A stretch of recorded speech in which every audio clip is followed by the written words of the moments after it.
యేసుక్రీస్తు అతి పరిశుద్ధ నామం పేరట మీ అందరికీ శుభములు. నా యొక్క వీడియోస్ చూస్తున్న ప్రతి ఒక్కరికి నా హృదయపూర్వక వందనాలు. దయచేసి నాతో సహకరించి సబ్స్క్రైబ్ చేయండి. ఎవరైతే సబ్స్క్రైబ్ చేయాలో సబ్స్క్రైబ్ చేయండి, లైక్ చేయండి, షేర్ చేయండి. నాకు ఈ విధంగా సహాయం చేయండి.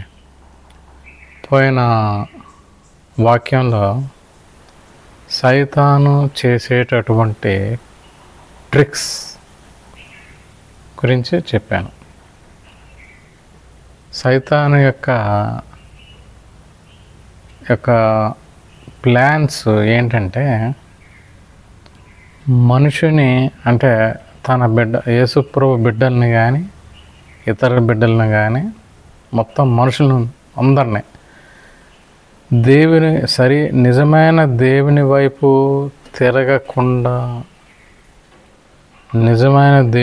తిరగకుండా ఎన్నో పనులు చేస్తూ ఉంటుందన్నమాట.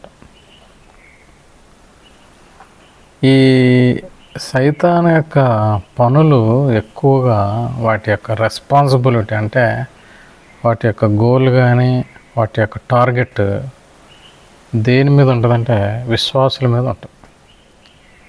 సంఘాల మీద, ఈ బోధకుల మీద, వాళ్ళ సంతానం మీద ఎక్కువ టార్గెట్ చేస్తూ సైతాను తిరుగుతూ ఉంటుంది అన్నమాట. ఎందుకంటే వాళ్ళ పేరు పాడు చేస్తే ఏమంటారు, ఈ సేవకుడు ఇలా చేశాడు, ఆ సంఘంలో ఇలాగుంది, ఈ సంఘంలో ఉంది, ఏమి క్రైస్తవులు. ఇదే సైతాను యొక్క ఉద్దేశం. ఏమి క్రైస్తవులు వీళ్ళు అనేటట్టుగా వాళ్ళ మనసుల్లో పడేటట్టుగా సంఘాలలో గొడవలు లేపుతుంది. అందరికి ఒక మాట చెప్తా, నలుగురు ఉన్న కుటుంబం, వాళ్ళు క్రిస్టియన్ కానీ క్రిస్టియన్ కాకపోయినా కానీ, తండ్రి తల్లి 2 పిల్లలు ఉన్న ఇంట్లో గొడవలు లేవు అని చెప్పండి. అప్పుడు నేను మీరేది చెప్తే చేస్తాను. ప్రతి కుటుంబంలో గొడవలు అనేది ఉంటుంది. వాళ్ళు కలిసే ఉంటారు, విడిపోరు. ప్రేమలు అలాగా ఉంటాయి, విడిపోరు. పొమ్మన్నా కూడా పోరు. భార్య భర్తలు కొట్టుకొని పొమ్మన్నా ఆడిపోడు, ఈమె పోదు. పిల్లల్ని కొట్లాడుకొని ఇంట్లోంచి వెళ్ళిపోండి అంటే ఆడు డోర్ దగ్గర వరకు వెళ్ళి, అమ్మో మమ్మీ డాడీతో ఉంటేనే బాగుంటుంది అనేసి మళ్ళీ వచ్చేస్తాడు. లేదా ఎక్కడికైనా బయటకు వెళ్ళి తిరిగేసి వచ్చేస్తాడు. అంతే తప్ప గొడవలు అనేది ప్రతి విషయాల్లో ఉంటుంది, ప్రతి ఇళ్ళల్లో ఉంటుంది, ఆఫీసులలో ఉంటుంది, ఆర్గనైజేషన్లో ఉంటుంది, రాజకీయాల్లో ఉంటుంది. ఏలేవారు దేశాలను ఏలేవాళ్ళకి కూడా గొడవలు ఉంటాయి. గొడవలు లేకుండా ఏదీ లేదు. కానీ ఈ గొడవలు అనే దాన్ని క్రిస్టియన్స్లో హైలైట్ చేయించి ప్రజల్ని డిస్ట్రాక్ట్ చేసి యేసుక్రీస్తు ప్రభు దగ్గరికి రాకుండా చేస్తున్న యొక్క సైతాను ట్రిక్స్ ఏంటంటే లోకాశ. లోకంలో ఉన్న ఒక అద్భుతమైన టెక్నాలజీని వాళ్ళకి చూపించి వాడిని యేసుక్రీస్తు ప్రభు యొక్క ప్రేమను పొందుకోకుండా దూరంగా చేపించి వాడిని దేవునికి కాకుండా చేసేస్తుంది. That is the plan of సైతాన్ యొక్క ప్లాన్స్. చాలా డేంజర్గా ఉంటుంది. మనుషులకి అది అర్థం కాదు. దేవదూత వచ్చి ఆదికాండం 3:5 ఏమంటుంది, అవ్వతోటి ఏమంటుంది, మీరు దేవదూతలు అయిపోతారన్నారు. ఆల్రెడీ వాళ్ళు దేవదూతతో సమానమే, కొంచెం తక్కువగా చేశాడు దేవుడు. కీర్తన గ్రంథం 8:5 వరకు చూడండి. ఇక్కడ కూడా ఆదికాండంలో కూడా ఉంటుంది. మీరు 1వ అధ్యాయం చదువుతూ ఉంటే అన్నీ కానీ దేవుడి కన్నా అంటే దేవదూతల కన్నా కొంచెం తక్కువగా చేశాడు. ఏంటంటే అన్నీ దేవుడు సృష్టించిన అంటే రాబోయే రోజుల్లో వచ్చేటటువంటి టెక్నాలజీని ఏ విధంగా వాడు తయారు చేయాలి అంటే కంప్యూటర్స్ కానీ సెల్ ఫోన్స్ కానీ ఇంకేదైనా సరే యుద్ధ సామాగ్రిలు కానీ ఏదైనా చేయాలంటే వాడికి తెలివినిచ్చాడు. ఆ దేవుడు ఇచ్చిన వస్తువు ఆ యొక్క రా మెటీరియల్ని ఏ విధంగా దాన్ని ఏమంటారు సమకూర్చి దాన్ని తయారు చేసి ఇన్వెన్షన్ చేసి దాన్ని ఒక మన పనులకి ఉపయోగపడేటట్టుగా చేసేటటువంటి ఆ టెక్నాలజీ నాలెడ్జ్ని దేవుడు జ్ఞానాన్ని మనుషుల్లో పెట్టాడు. అదొక్కటే. క్రియేటివిటీ వేరు, మ్యానుఫ్యాక్చరింగ్ వేరు, ఇన్వెన్షన్ వేరు. క్రియేషన్ అంటే లేనిది సృష్టించడం. ఉన్న దాంట్లో నువ్వు తయారు చేసేది దాన్ని సృష్టి అంటారు, తయారు చేయడం అంటారు. లేనిది సృష్టిస్తే దాన్ని సృష్టి అంటారు. ఉన్నదాన్నే మనం దాన్ని ప్రాక్టికల్ చేసి దాన్ని రీసెర్చ్లు చేసి ఒక వస్తువు తయారు చేసానంటే దాన్ని క్రియేటివిటీ లేదంటే దాన్ని ఏమంటారు అంటే తయారు చేయడం అంటారు. దేవుడిచ్చిన ఆ వస్తువునే పట్టుకొని మనము దేవుడిచ్చిన రా మెటీరియల్ని మనం ఉపయోగించుకొని మనం తయారు చేస్తున్నాం. అంటే దేవుడికి ముందే తెలుసు మీరు ఇలా చేసుకుంటారు. మానవుడికి కంప్యూటర్ చేసుకుంటాడు దానికి కావాల్సిన మెటీరియల్ రా మెటీరియల్. ఏరోప్లేన్స్ చేసుకుంటాడు దానికి కావాల్సిన మెటీరియల్. అలాగా ప్రతి దానికి రా మెటీరియల్ దేవుడు సమకూర్చి భూమిలో పెట్టేశాడు. కాబట్టి నువ్వు ఇంకేమీ చేయాల్సిన పని లేదు. ఇక దాన్ని తయారు చేయడమే. నువ్వు తయారు చేసి దాన్ని ప్రాసెస్లో పెట్టాలి. అదే నీ యొక్క జ్ఞానం. క్రియేషన్ అంటే దేవుడు క్రియేట్ చేయగలడు. God can kill, God can give life. దేవుడు చంపగలడు, బ్రతికించగలడు. కాబట్టి మనిషి అటువంటి పని చేయలేడు. మనిషిని సృష్టించమని చూస్తాం. రోబోట్ ఏఐ ద్వారా అవుతుంది, కానీ మనిషి అంత పెర్ఫెక్ట్ లేదు. అందులో ఒక 10-20% ఉంది అంతే. మనిషిలాగా ఫుల్ ఫ్లెడ్జ్డ్ దాన్ని ఏమంటారు ప్రాసెస్లో లేదు. అది ఒక 10% మనిషిలాగా బిహేవ్ చేస్తుంది అంతే. అందులో ఛార్జింగ్ ఉన్నంతసేపు. ఛార్జింగ్ పోయిందంటే మనమే పెట్టాలి. మనం పెట్టకపోతే అలాగే పడి ఉంటుంది. అది ఎందుకు పనికి రాకుండా. కాబట్టి సైతాను ఏమని చెప్పింది? మీరు దేవదూతలు అయిపోతారు అన్నది. ఆల్రెడీ దేవుడు ఆ ఆధిక్యత ఇచ్చాడు. దేవుడు దేవదూతల కన్నా మీరు మిమ్మల్ని కొద్దిగా పవర్స్ కొంచెం తగ్గించాను. అంటే యూ కెనాట్ క్రియేట్ ఎనీ సృష్టిని మీరు సృష్టించలేరు. ఏ మనిషిని సృష్టించలేరు. అలాగ సృష్టించుకుంటే పొలం పనులు చేసే పని ఉండదు మనకు. ఏది ఈ ఆహారం కోసం విత్తనాలు వేసి అది పండే వరకు వెయిట్ చేసి దాన్ని కొనుక్కొని కోసి తిని అంత ఓపిక మనకు ఉండదు. క్రియేటివిటీ ఉంటే వెంటనే నీ క్రియేషన్ చేసే శక్తి పవర్ దేవుడిలాగా నీకు ఇస్తే నువ్వేం చేస్తావు తెలుసా? నువ్వు కూడా నీ ఇష్టమైన సృష్టిని మార్చేసి సృష్టిని సృష్టిస్తావు. అందుకని ఆ పవర్ దేవుడు మనకి ఇవ్వలేదు. దేవుడు కొంచెం దేవుడి దృష్టిలో అది కొంచెమే, కానీ మన దృష్టిలో చాలా పెద్ద ఆధిక్యత. అది చాలా అద్భుతమైన పవర్స్, ఆశ్చర్యకరమైన పవర్స్, మనకి అసలైన పవర్స్ మనకి ఇవ్వలేదు.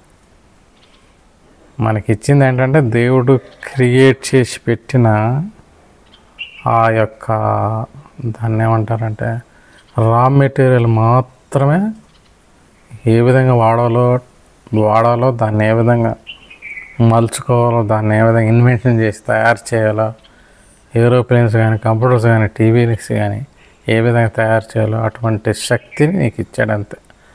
అటువంటి పవర్స్ నీకు ఇచ్చాడు, అటువంటి జ్ఞానాన్ని మన బ్రెయిన్లో పెట్టాడు అంతే తప్ప దేవుడు దేవదూతల కన్నా కొంచెం తక్కువ చేశాడు అంటే.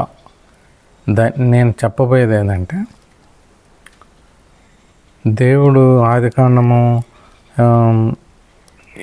1వ అధ్యాయంలోనే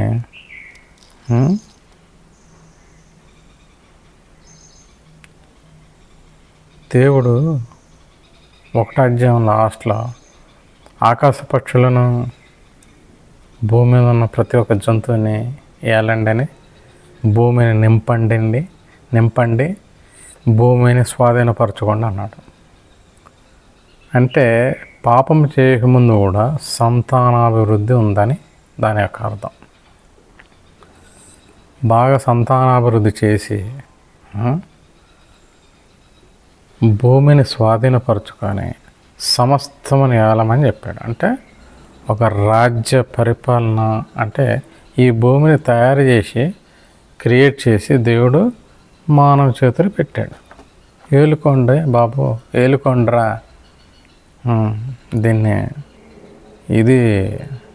దాన్ని రాజ్య పరిపాలన చేయండి, రాజ్యాన్ని స్థాపించండి, అన్నిటినీ మీ కాళ్ళ కింద పెట్టండి. కీర్తన గ్రంథము 8వ అధ్యాయము 5 నుంచి 8 వరకు వచనం వరకు చదవండి. సమస్తాన్ని మన కాళ్ళ కింద పెట్టాడు దేవుడు. అంటే కాళ్ళ కింద అంటే కాళ్ళ కింద కాదు, మన అధికారానికి ఇచ్చేసాడు. మళ్ళా సైతాన్ వచ్చి ఏం చెప్తుంది, మీరు దేవదూతలు అయిపోతారు,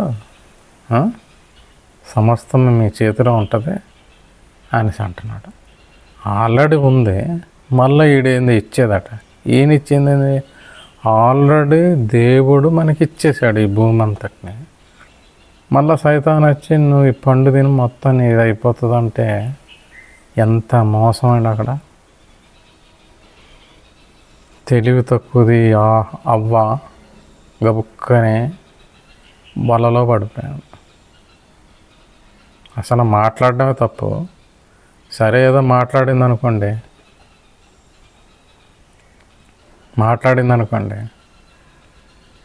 అది చేయడం తప్పు. సరే చేయకముందు ఒకసారి దేవుడిని అడగకుండా చేయడం తప్పు అయిపోయాను. సైతాన్ యొక్క ట్రిక్స్ ఎలా ఉంటాయి, మనిషిని ఏ విధంగా పడగొట్టాలి, దేవునికి దూరం చేయాలి, దాని యొక్క ప్లాన్. ఎప్పటికీ టార్గెట్ అంతా అదే. ఏదో ఆశ చూపిస్తారు కొంతమంది, దానికోసం మనం ఎన్నో పాటలు పడి దాన్ని ఎమ్మడబడతాం. దేవునికి అప్పచెప్పాం మనం. దేవుడు ఆదికాండము 3వ అధ్యాయము 22వ వచనంలో ఆదాము అవ్వ ఆ పండు తినేసినాక దేవుడు దేవతలతో చెప్తాడు ఏమని, ఆదాము అవ్వ మనలో ఒకరిగా అయిపోయారని చెప్తాడు. అంటే ఏంటంటే దేవదూతలు ఇచ్చిన రిపోర్ట్ అనమాట. ప్రభా మనలో దేవదూతల్లాగా వాడు కూడా అయిపోయాడు కాబట్టి జీవవృక్ష ఫలాలు అంటే చావు లేకుండా ఉండేటటువంటి ఆ యొక్క వృక్ష ఫలాలను తినేసి ఎల్లకాలం ఆ అమృతం అంటారు కదా, అమృతం తాగితే వాడికి చావు ఉండదంట. అట్లా యేసుక్రీస్తు ప్రభువు ఏదైనా తోటలో జీవవృక్ష ఫలాలు పెట్టాడు. జీవవృక్ష ఫలాలు తింటే మనిషికి చావు ఉండదని. ఈడు పాపం చేశాడు, గబుక్కని వెళ్ళి జీవవృక్ష ఫలం తినేసి ఇంకెల్లకాలం బ్రతికేస్తారని యేసుక్రీస్తు ప్రభు ఏమన్నాడంటే, ఏడు ఆడమ్ అండ్ ఈవ్ వీళ్ళిద్దరూ మనలో ఒకరుగా అయిపోయారు కాబట్టి వీళ్ళని ఏదైనా దూరం నుంచి వెళ్ళకూడదామని చెప్పేశారు. సైతాన్ మాట వినడం వల్ల ఇక్కడ జరిగింది ఏంటంటే, ఆశ దురాశ దుఃఖానికి చేటట. ఆశ ఉండొచ్చు, దురాశ ఉండద్దు. ఎవడన్నా టెంప్ట్ చేస్తే వెంటనే దానికి లొంగిపోకండి. ఫస్ట్ అవతలోడు ఏది చెప్పాడో ఇంటికి వచ్చి ప్రార్థన చేసి, ప్రార్థన వాడికి చెప్పాలా, బాబు నేను ప్రార్థన చేసినాక నేను డిసైడ్ చేస్తాను. ఎంతోమంది బోధకుల సాక్ష్యం విన్నాను. వాళ్ళు ఏం చేస్తారంటే, ఫస్ట్ నేను ప్రార్థన చేసుకున్నాక డిసైడ్ చేస్తాను సార్ అంటాడు. ఇదేందా విచిత్రంగానే మీరు ప్రార్థన దేవుడు ప్రతి విషయంలో దేవుడిని అడ్డు పెడతారంటే, చాలామంది చేసే తప్పది. దేవుడు యేసుక్రీస్తు ప్రభువు ఒట్టి స్తుతులకి అర్హుడు మాత్రమే అనుకుంటారు. కాదు, అదే తప్పు.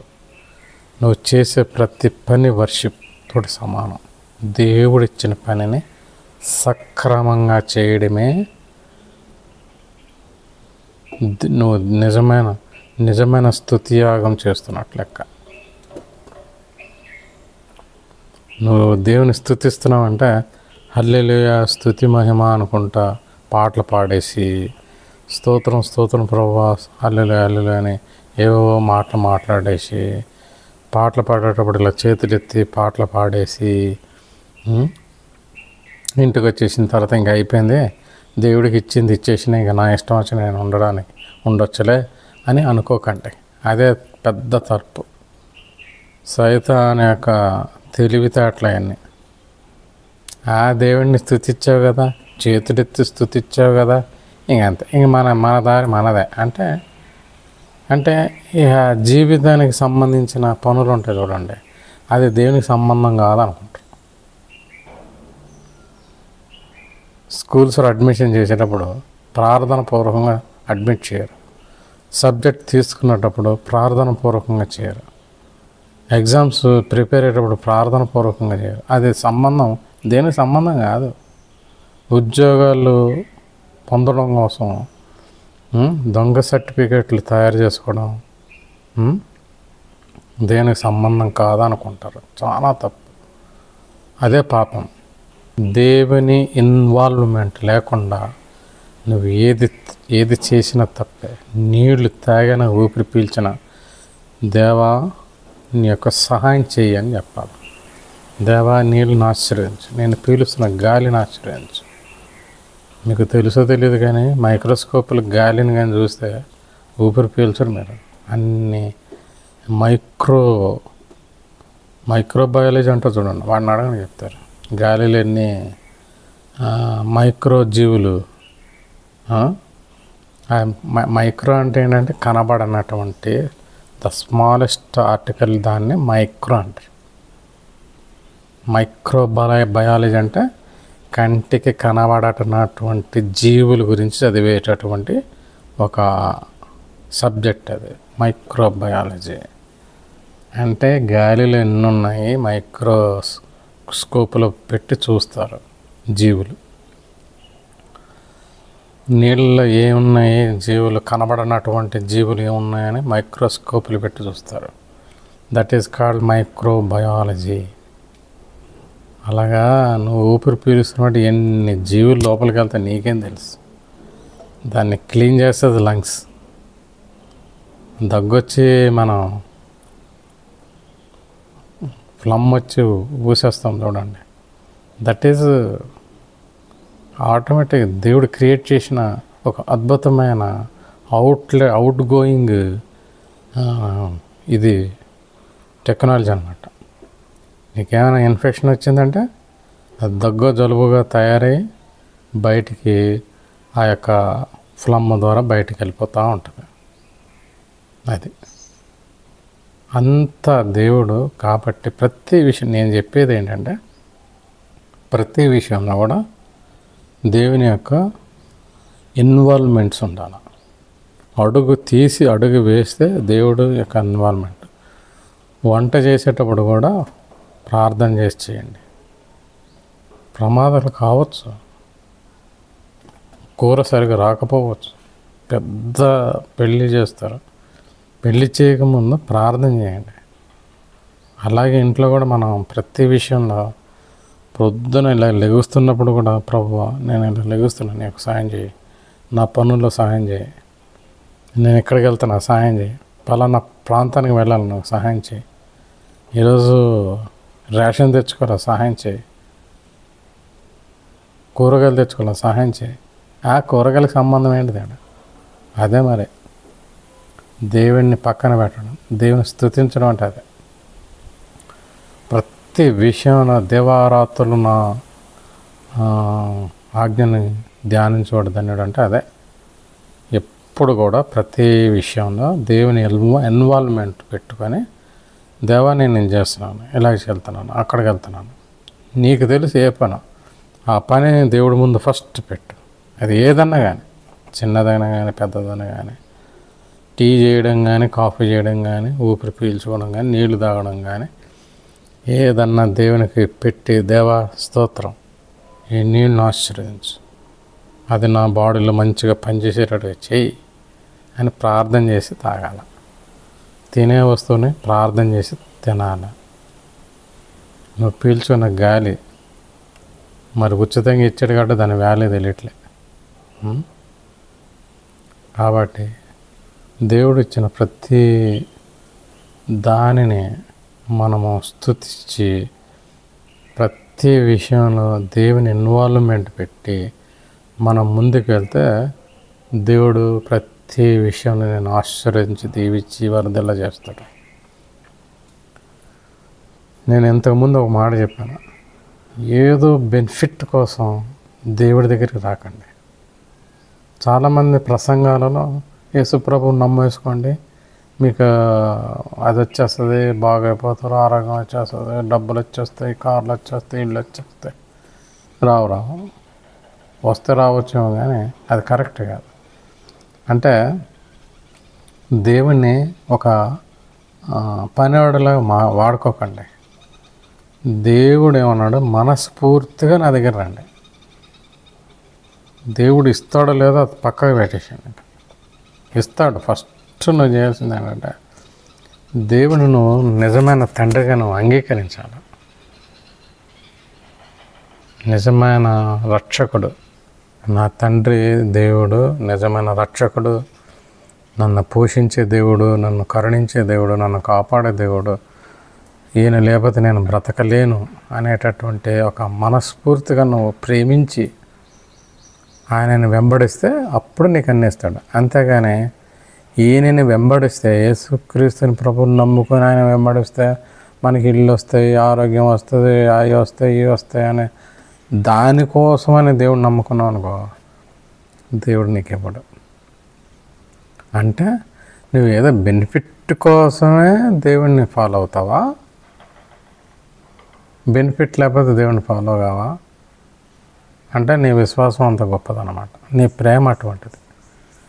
నీ ప్రేమ ఎలా ఉండదనంటే, ఉన్నా లేకపోయినా. కొంతమంది ప్రేమికులు ఎలా ఉంటారంటే, భార్యాభర్తలు వెళ్ళి గంజి తాగినా కూడా ఇద్దరు కలిసి సంతోషంగా తాగుతారు. అలాంటి ప్రేమ కలిగి ఉండాలి. దేవుడు గంజి ఇచ్చినా సరే, దేవ స్తోత్రం, దీన్ని ఆశీర్వదించుంటే అద్భుతంగా ఆశీర్వదిస్తాడు. ఎలాంటి ఆశీర్వాదం అంటే, నువ్వు ఒక్కసారి దాన్ని సంతోషంగా దేవుడు నాకు ఇచ్చాడని ఆ గంజిని కూడా నువ్వు సంతోషంగా ఆనందంగా తాగితే దాన్ని బిర్యానీ చేసేటటువంటి ఫస్ట్ నువ్వు ఒకేసారి తాగుతావు గంజి, మళ్ళీ రెండోసారి నువ్వు బిర్యానీ మంచి ఆహార పదార్థాలు తినేటటువంటి అవకాశం దేవుడు ఇస్తాడు. నా ఎక్స్పీరియన్స్ మీకు చెప్తున్నా. నేను కొంచెంలోనే దేవుడిని ఆనందించాను. కొంచెం ఎంత ఇస్తే చాలు. అబ్బా సైకిల్ ఇచ్చాడు, వందనాలు స్తోత్రం అన్నాను. స్కూటర్ ఇచ్చాడు, నేను అడగలే, నేను కొనలే, వాళ్ళంతటా వాళ్ళే తెచ్చి నాకు ఇచ్చారు.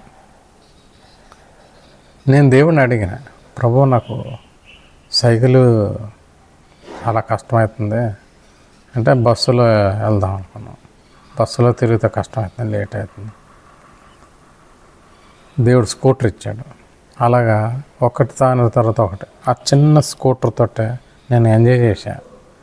తర్వాత మోటార్ సైకిల్ ఇచ్చాడు, తర్వాత కారు ఇచ్చాడు. అలాగా ఒకటి దాని ఒకటి. నువ్వు చిన్నదానికి కృతజ్ఞత కలిగి ఉండు, దేవుడు నిన్ను ఆశీర్వదిస్తాడు. కారు కోసం నేను దేవుడి దగ్గరికి వస్తానంటే మాత్రం కారు దొరకదు.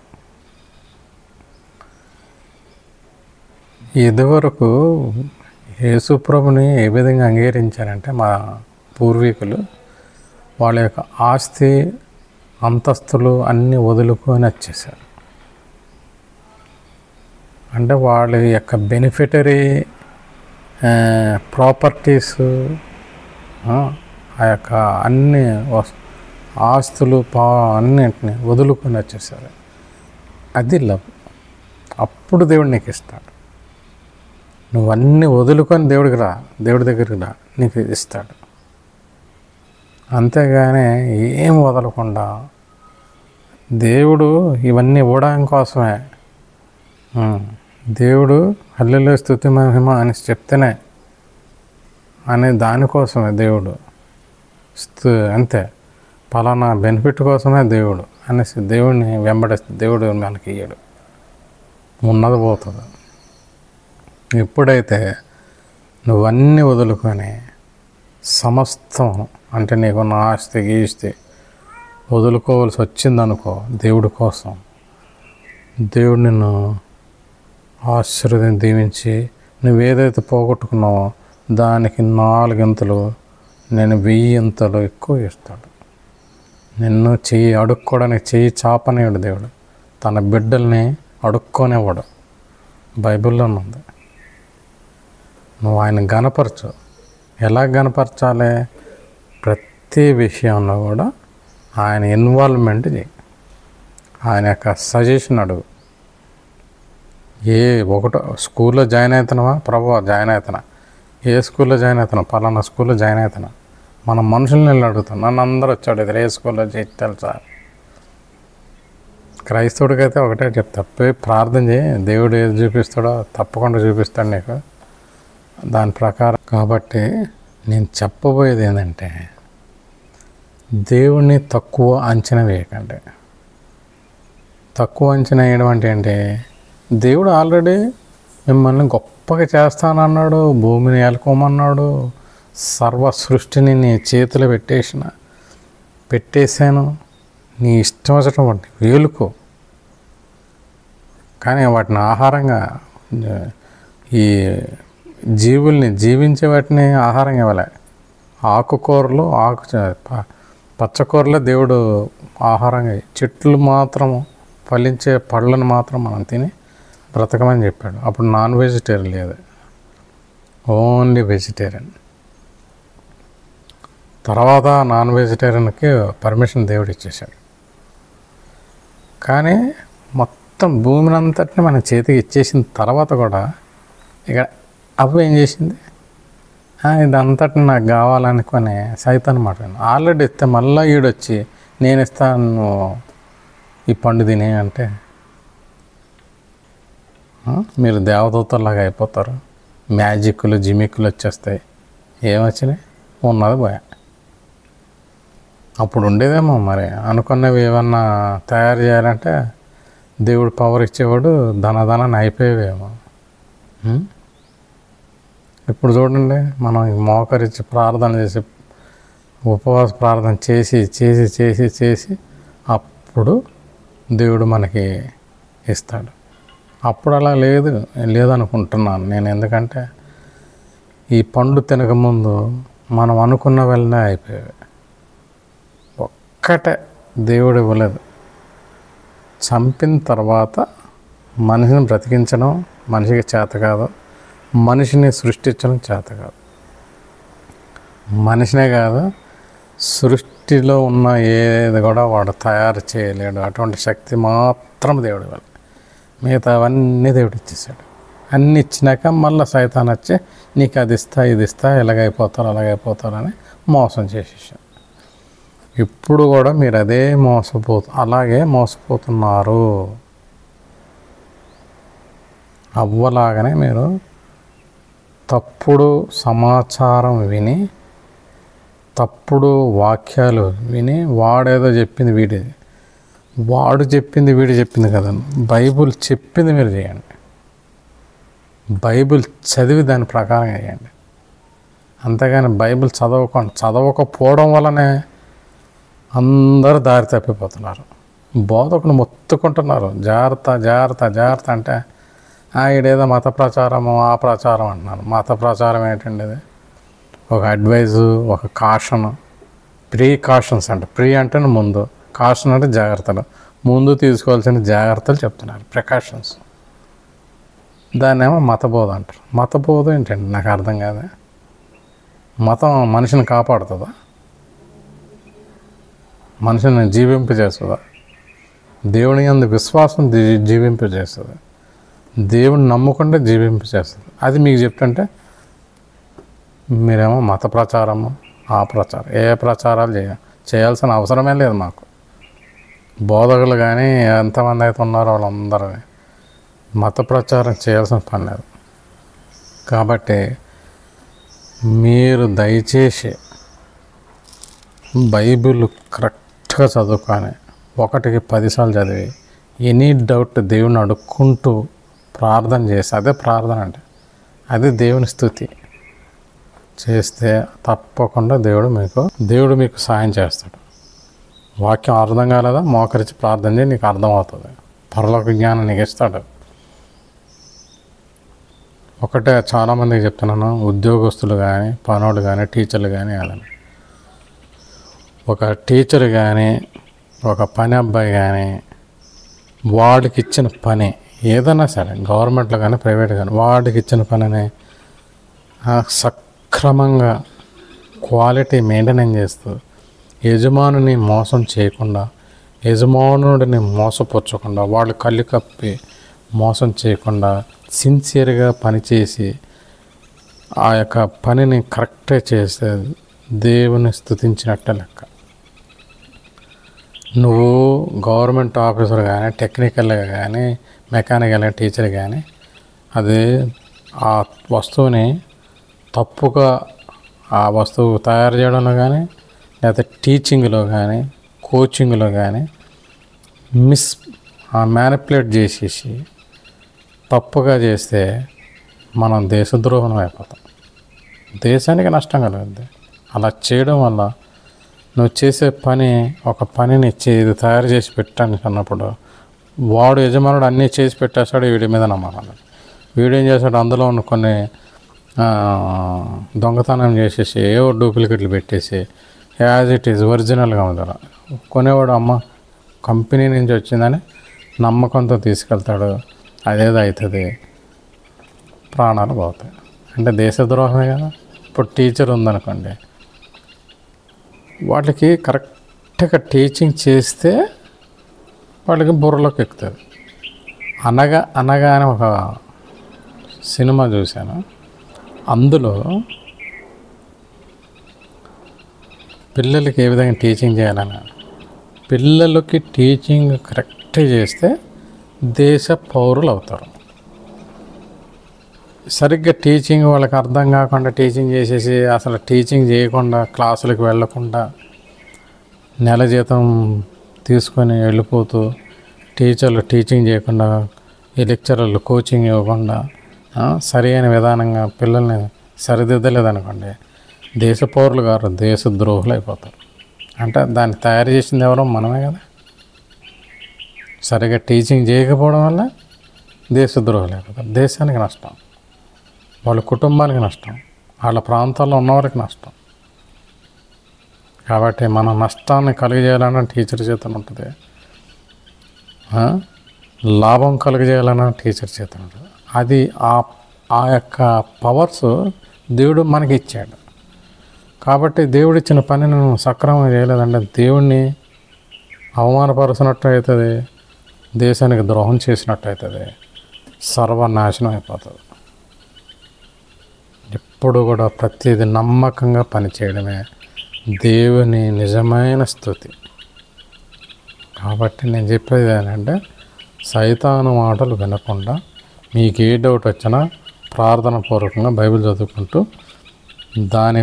దానిలో ఏది అర్థం కాకపోతే, బైబిల్లోది వాక్యం అర్థం కాకపోతే ప్రార్థన పూర్వకంగా దేవుడిని అడిగితే తప్పకుండా దేవుడు మీకు సహాయం చేస్తాడు. ఇంతటితో ఈ వాక్యం ముగిస్తున్నాను. నెక్స్ట్ మెసేజ్లో ఇదే కంటిన్యూ చేస్తాను. దయచేసి అందరూ నా వీడియోస్ చూడాలని సబ్స్క్రైబ్ చేసి నా కోసం ప్రార్థన చేయండి. నా యొక్క వీడియోస్ డెవలప్ అయ్యేటట్టుగా ప్రార్థన చేయండి. దేవుడు మిమ్మల్ని దీవించి ఆశీర్వదించి కాపాడును గాక.